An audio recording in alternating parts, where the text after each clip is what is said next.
Hello and welcome to another exciting episode of Sports News on DFET TV. My name is Godwin and I'm with a very important person from the Table Tennis Academy, Mr. Bola. Hello. Very happy to have you on our show today. I'm happy to be on the show. Yeah, and I hope today will be a very exciting day for everybody and ourselves too. I hope so. Okay, we'll be going on a very short commercial break. When we are back, we'll be taking you on a very long journey. I hope you'll be able to stay with us. Hi there! Have you ever considered how to generate money online? Let me explain. When you work as an agent with Finance, you receive a discount on all services provided on our platform, which you can then resell to your clients at the full price. Consider the DSTV Compact Bundle. As an agent, you will receive a discount of 0.8% and you will have the option to tack on additional fees when reselling. Start making money right now with Finance. Come back. Hope you didn't forget to like, share and subscribe to DFET TV on all our social media platforms. So moving straight into the discussions of today, we started from the Premier League. And very fortunately for us, Mr. Bola is a Man U fan, so it's going to be a very exciting trip. Well, let's see how it goes. Alright, let's start with Man City. Okay. Man City, Newcastle. We've seen like many signings from Man City and also Newcastle making few signings. What do you think is going to come out of the match? Is it going to be like a boring Man City match, or we are going to have something to look at? Well, first of all, Man City matches are never boring. But as far as it goes, yeah, they're all making their signings and new players have come in. Unfortunately, you can't compare the quality of the signings of Newcastle with what Man City has. And it's going to be a while for them to get there. Yes, they will do their best. Newcastle will do everything in their power to play well. But they are still outclassed. Yeah, it's glaring. They are still outclassed. So on that note, I'm giving it to Man City to win it. Scoreline. I know my last scoreline of over 3 goals was quite accurate, but for this one I will like to err on the side of caution and say Man City they will win, but I don't see them. I don't think they will win by more than 3 goals. Okay, I'm still giving them 2 because Newcastle, their defense sometimes might be a little solid and Man City will not be able to just find that straight way. Yeah, that's right. Newcastle is not like they are like a small club that doesn't have like good structure. At least they are trying. They are bringing other teams. Yeah, they are. So Tottenham was looking at Tottenham and Chelsea last week. Well, that was a beautiful match, full of its controversies and everything, but it was beautiful, nonetheless. I think exactly. I think that's what people want to see now, instead of the one line. You know this person is going to win. Everything was hard fought. But for this match, as we know, Tottenham is actually in form, and they with each progressive match they've played, they've improved. So Tottenham is winning this. Okay. Well, I won't give them as much. Maybe they will stick with 2. But I don't think they want to draw this match after. No. I don't see. Tottenham is winning. Tottenham is winning. You can't really write them off. You don't write them off, but you see, when you talk about a match like this, Wolves will always do their best, but there are some things I always say, like, look, regardless of what they do, you will always have your top tier clubs, your mid-level clubs, your bottom team. So will you consider, looking at Arsenal's play last season, would you say they will be in top 4? As in, they are contenders. Yeah. Arsenal are very, very good contenders I don't think Ghana want to give them any challenge. Well, from leaving Man City, just spark that. Even in Man City, don't take away what he was doing. It wasn't hidden. It wasn't hidden. Number 1 striker. He was, most of the time, Jesus comes in as a substitute. Yeah. Almost every time he comes in, he's going to score. Now imagine him starting. And that's why you also need to remember that Jesus was in Manchester City, the team that for the last 5-6 years we have known. They have 2 first squads. They have 2 first 11s. You can solve everybody, and everybody will get you basically the same result. So he wasn't hidden. But would you have preferred if Pep started him instead of? Not really. Reason being, is to make a difference. Reason being, Pep has been getting the results most of the time that he wants. In fact, the only time, if you check well, and this usually plays out in the Champions League when Pep is playing. Pep only flops when he changes his winning formula. Suddenly, oh, we're playing these guys. You now want to tweak, put this guy for defense. Well, I mean, for something that has been working, he's overthinking it. Yeah. That's why they say if it isn't broke, don't fix it.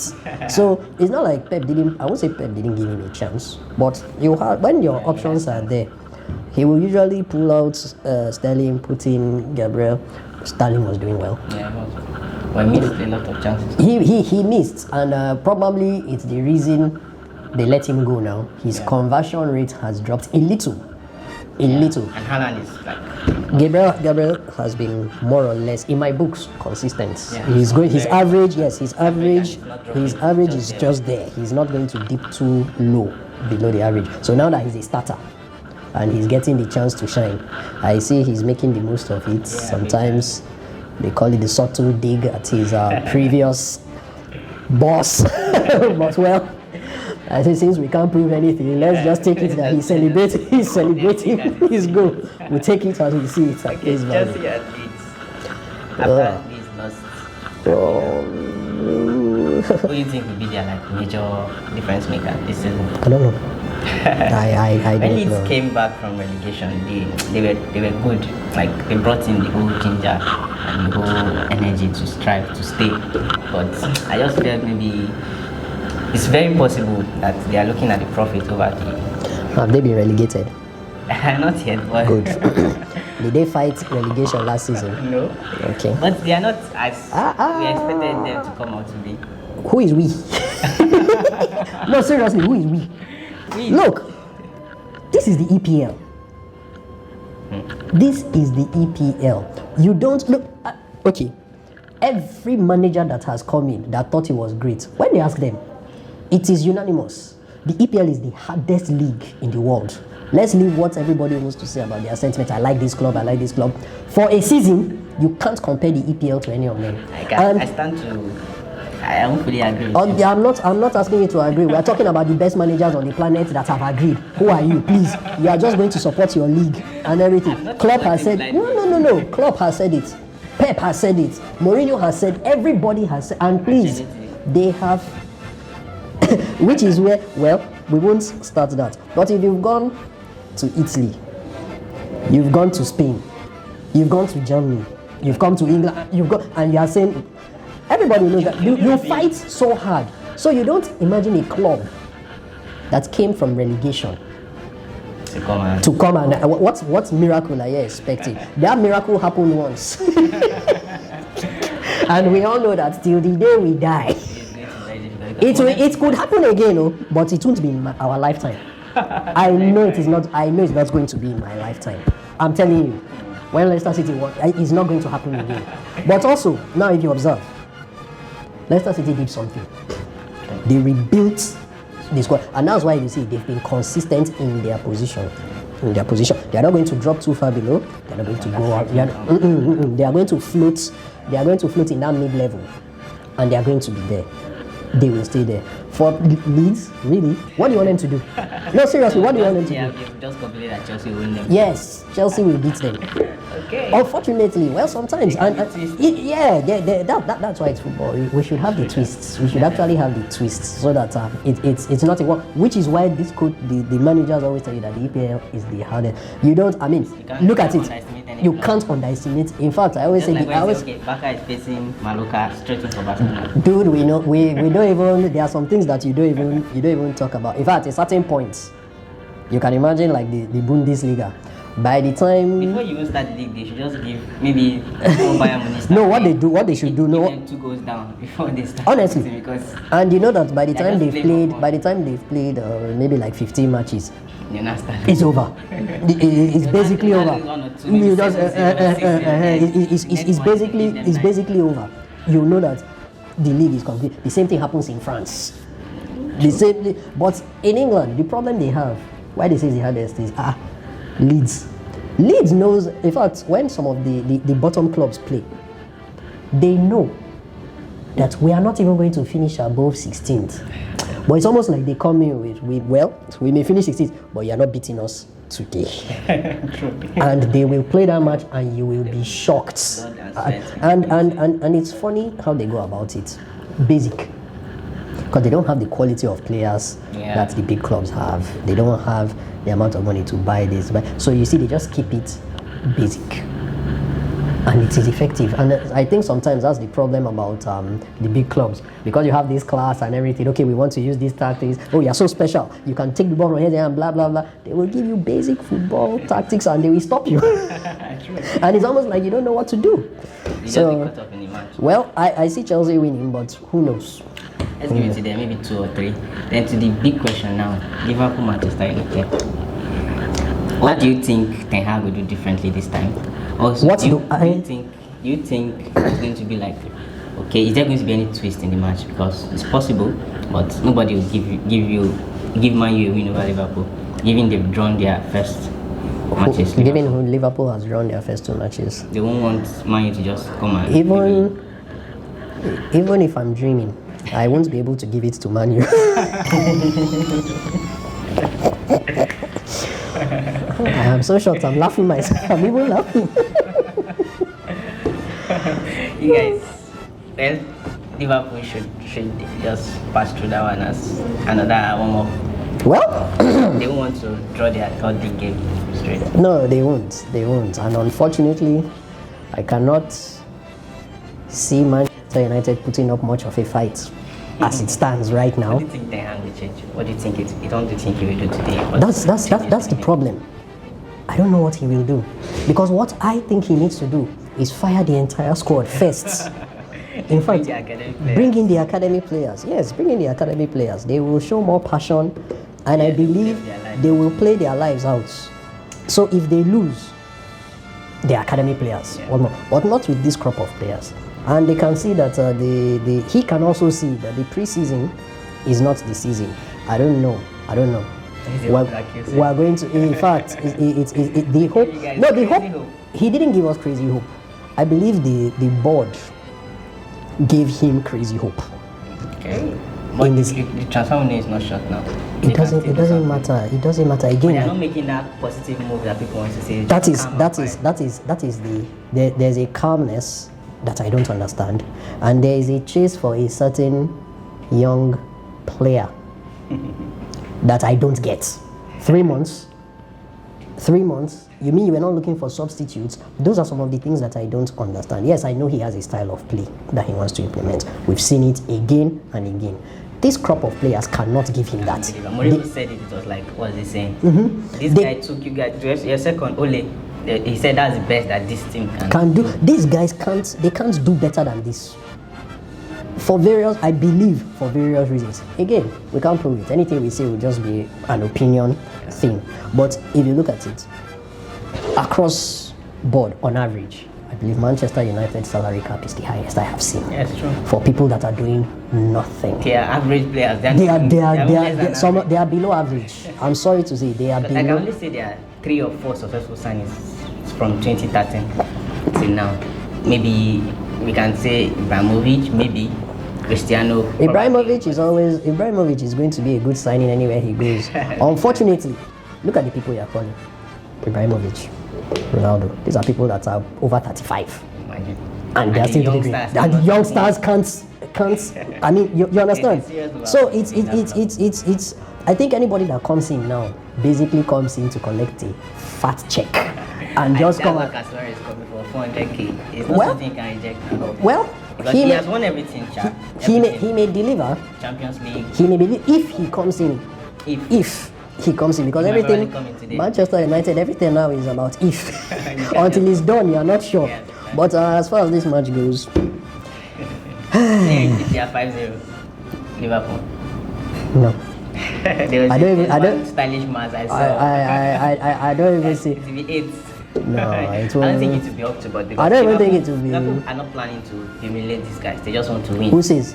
Liverpool always wants to win. If they can win by him, I don't know where anybody can score. I don't know where you can score 6 goals and you are saying you're not going to score. Do you know their goal difference? Yeah, but Pep did the same thing last season when he was facing Man U.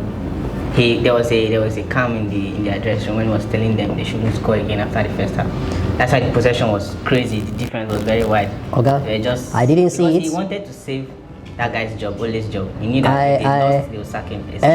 He said so. Excuse me, please. Yeah. The question, he said, I want to save Ole's job, so don't score again. Yeah. He said it. Yeah. You will have to show me that footage. I will. Please. Okay, we've been on a very short break now. When we come back, we'll be going straight into La Liga. Don't forget to like, share, and subscribe to DFET TV on all our social media platforms.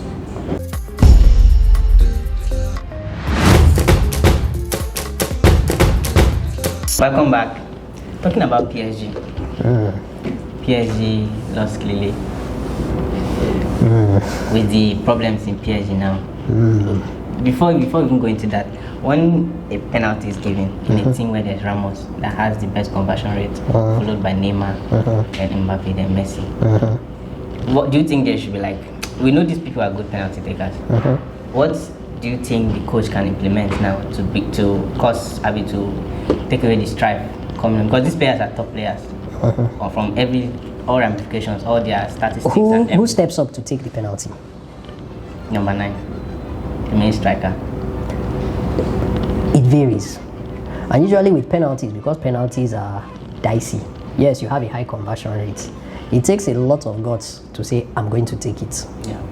So I don't think there's much, because the coach is not going to, unless it's something that has been discussed previously, and there's the manager's influence, there's players' influence. I don't think the coach is going to argue too much in the dressing room about, hey, if there's a penalty, you, Messi, take it. No, Neymar, take it. No. He leaves that for you. That's why there's a captain. That's why there's a captain. And the captain should appoint the penalty. It's simple. It's that simple. But in a club where you have this stance, then what's his name? What's the name of this guy that's the captain? No, you see, that's. And Kimbepe, can they order these guys around? These guys are stars. And that is the problem that PSG faces. Too many stars. Every manager complains about it. You have too many egos to manage. The king, as far as I'm concerned, is Neymar. Who wants to go and party and still feels he's the king and is trying to be cocky and everything. And I am shocked, because I read a report yesterday that they are now trying to team up against Mbappe, and I started laughing. I'm like, Messi and Neymar teaming up against Mbappe. Is Mbappe's influence that large? But according to reports, they say yes, and unfortunately, they say the president, which is probably why he got that bumper deal, likes him. But here's the thing: before he got there, you were there. You've not done anything worthwhile in the last. The reason why I always say, I was telling a friend this morning that Neymar is way better than Mbappe. The reason why you might stand to disagree, but Neymar doesn't take football as serious as he should. Had it been he still played it all, I think he lost that vibe in PSG. Maybe there was, I don't know, something that might have come up. I will tell you what came up. I will tell you what came up. I will tell you what came up. He was the most expensive player on earth at the time. He was collecting a salary that was unprecedented, and he's a Brazilian. The Brazilians love to party. Neymar is for in our local parlance a fine boy. It is not our business that he does not take his job seriously. That's on him. So if anybody's going to come and say Neymar is better than Mbappe, I will ask, based on what? Stats, Champions League appearances, assists, goals. Yeah. Sorry, I'm not talking of PSG now. Oga, sir, please. Sorry, sir. You see, what you're trying to do now is you are trying to rewind to past glory. You've forgotten that they say, I get them before, no be property. I believe you've heard that before. I get them before, no be property. Which is why he was brought into PSG based on those records. He has not replicated half in how many years? I don't think so. Think well and do the research. Think well. But if we want to do this, and he had the highest ego at the time. You can ask Mbappe was a child now at the point. He grew, he built, and he kept improving. Okay, the reason why I wouldn't like Mbappe and say, okay, he can stand when Neymar is standing, because he has the vibe of Cristiano. He has that, I want to get this, I'm going to do everything possible to get this. His build up, behind the scenes, his dieting, everything. And is he getting the results? He is. Okay. is. If we stay on this, we will be on. We will be on for too long. Okay, so I leave that to you guys. Neymar or Mbappe, who are you picking to take the penalty? I'll pick Neymar or Mbappe. It doesn't matter. Let's move on. I'll go with Sergio Ramos. Okay. Moving on, do you think Javier Tebas has done more good to La Liga than harm? Because he has really made La Liga like reduce it to the least. Because before like 2-3 seasons when Messi was and Ronaldo was there at peak El Clasico games, I can argue with my full chest that on my full stomach that La Liga is better than Premier League. But now I don't have any base of argument again. Even the so-called El Clasico, if not that, okay, the last one was quite interesting. It has been boring. I won't say it has been boring. What I will say about the El Clasico is it was wild then because of those two players. As in, everybody is arguing and they have their reasons who is better. Yeah. So at that point, it was always a head-to-head competition. And both of them took it like that. Yeah. It is a head-to-head, yes, everybody. And the funny thing is, it's a history thing. Yeah. It was just made more interesting. But life happens. There's always going to be a transition. Yeah. For those who like a certain kind of football, La Liga will always be better. It's not the EPL.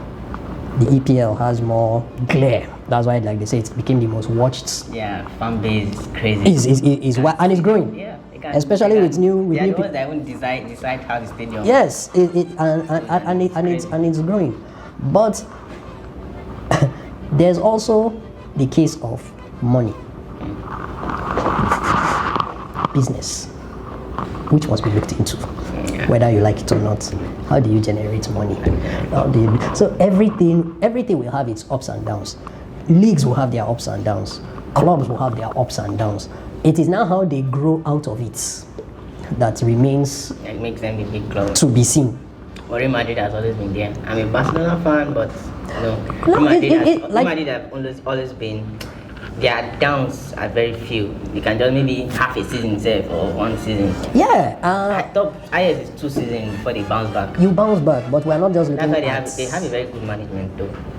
Good one. And it's not just at this point we're not just talking about the club. We're talking about the league as a whole. You can see the problem. They even made Real Betis to activate that CVC deal. They were tempting Barcelona with it. I just thank God the president was like is smarter than the other guy. If not, he would have taken that CVC deal. We will still not be able to sign players. Barcelona did 4 economic levels, selling 24.5% of their viewing rights, the naming rights. Right. But you see, and that's why. I didn't mean they signed that CVC deal. They will still not be able to sign players with that money that La Liga will pump into the club. So it all comes down to money. But do you think maybe a board will do it better or can handle the situation better than the Javier Tebas now? They say 2 heads are better than 1. Sometimes it's not always true. I mean, now it's 2 good heads. 2 good heads are better than 1. So it actually remains to be seen. I just think we should give everybody time. We should give everybody some time. Change is the only constant thing in life. And if you don't go down, you don't know how to climb back up, which, like you said, is what makes something great. It's not you don't fall, but do you fall and get up, or do you fall and remain down forever? Yeah. That remains to be seen in La Liga right now. So we're watching patiently. Not like some of us care too much about it, but we're watching. Let's see how it goes. Let's see how it goes. Yeah. Very patient. So who do you think will be the underdog of La Liga? Like, can Atletico prove themselves again? I don't know. They're also trying to restructure. His first goal since November. Bro, look. What happened to that guy? Like, the only Barcelona that spoiled it. I think because of his what do they call it? His spell at Barcelona, which wasn't really the best. I think he tried. He shouldn't. Well, he shouldn't. I don't know whether to say he shouldn't have gone there, but you're an Atletico. You're good. It was a bigger club. Yeah. Upgrade. everybody wants an upgrade. Money-wise. Sometimes and that's why sometimes I'm like, not every upgrade is beneficial to you at the end of the day. Yeah, upgraded, but and now you've instead of going up, you just bam, because everybody's like, oh, no, this is not what we expected. I don't know why sometimes people, I think they say, I always tell people that one of the keys to life, manage your expectations. Yeah. Griezmann is not Messi. Yeah. He's not Messi. Brought him into the I mean, really, how? How? I mean, he was good with Atletico. He was good. Their structure is different from the one Baka has. Baka will not change. Highest they will do is 5-4-3. I mean, yeah, they in can't fact, change from that 4-3. a funny And thing. if he doesn't find his way, Griezmann is not a pure number 9. Yeah. And he doesn't play. He plays 10. You can't bench Messi for Griezmann. It doesn't happen anywhere. It's not. If you know injured Messi, Well, we don't know about the performance, but he will not be benched. He will not be benched, unless of course he says I can't play. Yes. But as long as he believes he can play, you will put him now almost to death. But I don't know. I think Atletico right now, they are not in the best seasons of their time, and also Diego. Everybody wonders why he did not leave Atletico. The number of clubs that have wanted to buy Diego, that guy is good. And he's good. He's the kind of, if he manages a bigger club that has the right players, he's going to do well. He will do. It's just like the cheat code of, okay, people were saying if Pep coaches PSG, there's no trophy they won't carry. Because he, on the other hand, he may be able to manage his players well, because Pep does not care. If you fuck up, you're gone. You mess up, benches you. But you see, also there's the thing. Now look at what happened in Man City with Pep. No player was ending up to him. Yes, no. So that automatically tells you something of who is in charge here. Only captain can say shit. Most other clubs will not do that. Now Simeone is the kind of player too that, in fact, Simeone, if you're not careful, I suspect Simeone can slap you. He's that kind of coach. Get out of this kind of place. But let's see how it goes. Personally, I think he has done his time there. They should leave. I don't see Atletico doing better right now. Okay, so I'll give it to Barcelona. Barca can try. They could try. They will try. But it will be very difficult for but this time again. Why? To win the La Liga. I can't say, okay, Madrid they will win, because I can't even capitalize on the, what's it called now? The pre-season. It's not the season, like you said. They might, okay, bring another formula, but I still give Barcelona the upper hand, not because I'm a fan, but because I feel they are implementing the right structure right now to bring out something good from the club. Let's see how it goes. Early days. Let's see how it goes. So thank you very much for joining us on Sports News DFET TV. Hope you enjoyed the show today. I look forward to seeing you in the comment section down below. Say what you think about all the discussions we had. Drop your comments right there.